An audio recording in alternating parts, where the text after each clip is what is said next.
triplex villas at Konnur, APR Projects. Janakamma అంటే ఆ తరం నుంచి ఈ తరం వరకు సినిమా అనేది ఒకటి బతికున్నంత కాలం మర్చిపోలేని మహానటి సావిత్రమ్మ. మహానటి ఒక సినిమా తీస్తే ఈ తరం అంటే ఇప్పుడున్న యంగ్ జనరేషన్ కూడా అసలు ఆమె ఎలా బతికారు, ఎలాంటి సినిమాలు తీశారు, ఆమె రియల్ లైఫ్ స్టైల్ ఎలా ఉంటుందో కనుక్కోవడానికి చూడటానికి మాత్రమే వెళ్ళారు.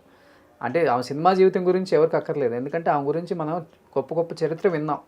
ఆమె దానాలు ఒంటి మీద ఉన్నాయి కూడా ఇచ్చేస్తుంటారంట. ఎవరు అడిగినా అంటే చీరలు కూడా తాకట్టు పెట్టి ఆమె దానాలు చేస్తుంటారంట. అంటే ఇవన్నీ విని విని విని విని అసలు ఆమె సినిమా జీవితం ఎలా ఉంటుందో చూద్దామని వెళ్ళిపోయారు ప్రస్థానం. మీరు ఆమెని రియల్ లైఫ్లో చూశారు, రియల్ లైఫ్లో చూశారు, మళ్ళీ రియల్ లైఫ్లో ఆమె చరిత్రను కూడా చూశారు. ఏం చెప్తారు సావిత్రమ్మ జీవితం గురించి మీరు? నేను ఆవిడతోటి ఎక్కువ క్లోజ్గా చేశాను, సినిమాలు ఆవిడతో చేశాను. ఆవిడ ఒక మదర్ చేశారు, నేను ఒక మదర్ చేశాను. తర్వాత ఆవిడ హీరోయిన్ చేసేటప్పుడు చిన్న చిన్న వేషాలు ఆవిడ పక్కన వేశాను. కానీ ఎప్పుడు అదే చెప్తున్నాను కదా, ఎంతలో ఉండాలో అంతలోనే ఉండేదాన్ని తప్ప ఎక్కువ క్లోజ్గా వెళ్ళేదాన్ని కాదు. కానీ ఆమెకి ఇష్టం కదా తెలుగు వాళ్ళన్నా, తెలుగు యాక్టర్స్ అన్నా, మన వాళ్ళన్నా. వాళ్ళ ద్వారాని ఎలా ఉండేదంటే వాళ్ళు ఎంతసేపు హీరోలు వాళ్ళు వీళ్ళు కలిసి మాట్లాడుకోవడం తప్ప మనలాంటి వాళ్ళని పలకరించి హలో అంటే హలో అంతవరకే. నేను ఎక్కువ అంత కలగ చేసుకునేదాన్ని కాదు. కానీ ఆవిడ నాకు తెలిసి ఒంటి మీద గోల్డ్ ఈల్డ్ అంతా పాపం అప్పట్లో ఆర్టిస్టులు అందరూ బంగారం వేసుకొని వచ్చేవాళ్ళు, రియల్ బంగారం సెట్కి.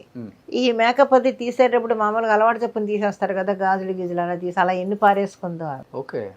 గాజులని, మెళ్ళ నెక్లెస్లని, ఇంతంత హారాలు వేసుకొని వచ్చారు. అప్పట్లో చవకే కదా ఎక్కువ గోల్డ్ అంతా.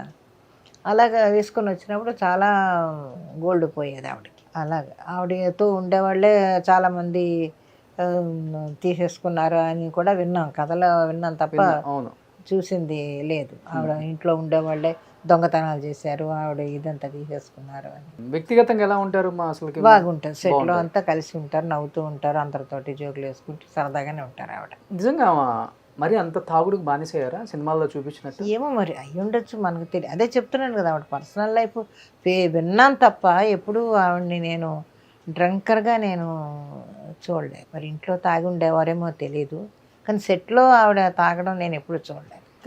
ఈవిడ కొంచెం దొరికిపోతారు, కేఆర్ విజయ్ గారు కొంచెం దొరికిపోయేవారు కాస్త మాటల్లో తేటల్లో. ఇక్కడ సెట్లోకి వచ్చిన తర్వాత వస్తారేమో అనుకుంటా, కొంచెం దొరికిపోయేవారు. కానీ ఈవిడ అసలు ఎప్పుడు అలా కనపడలేదు. ఆ స్టేజ్కి వచ్చే వరకు ఆవిడ చేయలేదు అనుకుంటున్నాను నేను, సావిత్రి గారు అంత. ఎందుకంటే వీళ్ళెవరు ఊరుకోరు కదా, ఇప్పుడు నాగేశ్వరరావు గారు, రామారావు గారు వీళ్ళెవరు ఊరుకోరు కదా. ఎప్పుడు అలాగా ఆ స్టేజ్లో ఆవిడ రాలేదు సెట్కి. చివరి రోజులు వెళ్ళి చూసి వచ్చారమ్మా మీరు? లేదండి, ఆమె చూడాలంటే కూడా చాలా బాధ అనిపించింది. ఇండస్ట్రీ నుంచి కూడా ఎవరు రాలేదని దాసరి గారు 2-3 సందర్భాల్లో ఆయన డబ్బులతోనే నేనే చేయించాను మొత్తం కార్యక్రమం కూడా ఆమెని అని చెప్పి కూడా అంటే అంత దీనస్థితికి వెళ్ళారా అమ్మ అనేది. అప్పటి రోజుల్లో ఆర్టిస్టులు ఎంత సంపాదించారో చనిపోయే టైంలో అంత హీనమైన స్థితికి వెళ్ళిపోయారండి చాలామంది ఆర్టిస్టులు. హీనమైన స్థితికి వెళ్ళిపోయి తినడానికి తిండి కూడా లేని పరిస్థితుల్లో చనిపోయిన వాళ్ళు ఉన్నారు. ఆవిడ దాసరి గిరిజ గారు నా కళ్ళతో నేను చూశాను. ఆవిడ గోల్డ్, ఆవిడ ఇల్లు, ఆవిడ కార్లు అవన్నీ ఆవిడ నేను ఒక సినిమాలో చేశాం.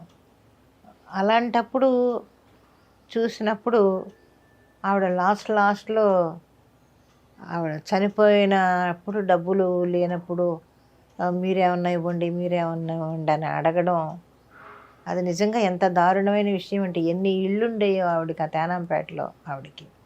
మరి అలా చాలామంది ఉన్నారు డబ్బులు లేకుండా, మగ ఆర్టిస్టులు కానీ లేడీ ఆర్టిస్టులు కానీ లాస్ట్కి వచ్చేటప్పటికి డబ్బులు లేకుండా అవస్థలు పడి చనిపోయిన వాళ్ళు చాలా మంది ఉన్నారు. ఇంకొకటి కుటుంబాన్ని కూడా నమ్మి ఎక్కువ ఆడవాళ్ళు కుటుంబం మీద డిపెండ్ అయ్యారు. అదే వాళ్ళు కేవలం సినిమాల్లో యాక్ట్ చేయడం మాత్రమే పాపం గోల్గా పెట్టుకున్నారు, కానీ వెనక ఏం జరుగుతుంది మర్చిపోయారు. అక్కలను, అన్నలను, బావలను నమ్మేసి ఇప్పుడంటే చాలా జాగ్రత్తగా ఉంటున్నారు. ఇప్పుడు చాలా జాగ్రత్త, ఇప్పుడు వచ్చే జనరేషన్ మాత్రం ముందు చాలా జాగ్రత్తగా ఉంటున్నారండి. అది మనం కంటికి కనిపిస్తూనే ఉంది. అన్నీ జాగ్రత్త పెట్టుకొని వాళ్ళు మనం బాగుండాలి అని అనుకునే వాళ్ళు జాగ్రత్త పడుతున్నారు అన్నిట్లోనూ. మీరు అవన్నీ చూశారు కదా, మీరు లాస్ట్ రోజుల్లో ఆర్థికంగా తినడానికి కూడా లేక చనిపోయిన గొప్ప గొప్ప నటులను చూశానని. ఏం నేర్చుకున్నారు లైఫ్లో? గుణపాఠం లాంటిది ఏం అర్థమైంది మీకు అసలు? నాకు అర్థమైంది ఏంటంటే ఉన్న దాంట్లో మనం జాగ్రత్తగా ఉండాలి. ఆ, ఇప్పుడు మనం దానం చేయొచ్చు, ఎవరికైనా ఇవ్వచ్చు, కానీ ఎంతవరకు అవసరం అంతవరకు ఇచ్చి మన వరకు మనం చూసుకోవాలంటాను నేను. అవును. లేకపోతే మనకి ఎవరు మనం చేజాపి ఇంకొకరిని అడుగునే పరిస్థితి మనం తెచ్చుకోకూడదు కదా. అది మిమ్మల్ని కాపాడుతుంది, మిమ్మల్ని నమ్ముకున్నాం, మీ వెనకున్న వాళ్ళని కాపాడుతుంది రేపటి రోజు. ఏ బాధ ఉండదు ఎవరికి. గ్రేట్ అమ్మ, అది గ్రేట్. అది సుమన్ టీవీలో మీ పర్సనల్ అండ్ బిజినెస్ ప్రమోషన్స్ కోసం కింది నెంబర్కి కాంటాక్ట్ చేయండి.